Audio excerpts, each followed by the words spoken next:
viewers ngasi aina simjagidaba video si ngasi ki content jina koi kisunate koi yogi mayamna yamna henna khawrang ba henba amadi yamna kai haigadaba khangdre masi koi wakhal taba watpa khunai amagi mami edo uthopagumna su khanjai ado masi kitangdi fajaw watpa naina khalle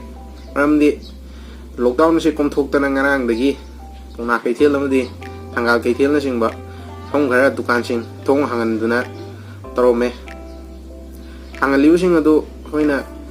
leiwe ai chatpe ai adu hoina hen khanjan bagadra natraga hen ni paibana mar moidana mayamna pot leibam jingji da thomjan ba amadi social distancing gi art sing ase hoina loina manghan giwa amadi government of world health organization a piri ba hoyi niom sing ase ngakna chalaktaba loina loina na khoi lambi da chatpi ba jil naw sing na ju marks upa amadi tawwa yai amsung yati haina piri ba niom sing adugi wang da tawrak pagi saktam asi adugi matik ngarang chawna takhi aduga yamna nungai jada ba maju khoi lambi da gari thaure lambi da chatle hoi social distancing je ngamdawgi phibam ma leini maram maduna thokpi reiba singdu tangai phadaw sing adugi matik tangai phadaw ngak tu uibra natraga kumhai gumna yengba lakwa mayam sina ju hen chilal labra habisi acho wahang amani aduga hoina maram sadana hen thokpagi mathauji kaino imung amada darkar leiba pochai leragadi imung dudagi noi ama natraga ani thoga leibada yamna hena konagani khalle adugi mathakta maram sadana imung amada mi manga leibada manga mak thoga pot leidaba yadi haragadi koi social distancing gi art ji ubuju phangoi aduga piklaba kaithel matik aduda miyamna chilli basi maram leitaw mayam ama lakba yaudaba nate amadi leibiriba ichil naw sing naju yamna dukan phamli basing nasu koi social distancing gi niyom asi dukan khuding makta ngak pa basi 50% about 60 mukti ngak tre adui mathakta leiba lai sing nasu gyan tadrabnina ngasi athing masi lakpana ina khanje ado thing masi lakpadadi mangjai je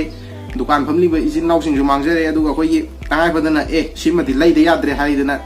mafam du da yoli ba pochai sing adu leiba leiga do myo sing adu su adugi mati mangjai basi ore kanagi mangjai bano haibji khoi punna naina minar ko matam dadi mangjai basi praja khoi katani miyam khoi katani government na pi guidelines sing adu ngak na chalam taragadi asi sumaina thingjalli basi thingjallam da buai makata na hena phajana sang naina moina hariba niyom sing adu khoina inbiraga chalam magadi khitang awab je khra khra ju kokna gadamne hojikti dukan sing je thingjin khramnina dukan phamjai ba sing asida ju nungai taba ma soidana forum lagani masi kanana thon no habada government na thon busu nate masi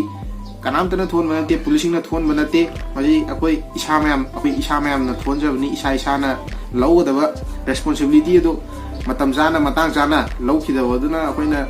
mayamgi athing masi muk lakpani masida mayam nungai taba tawbigano masi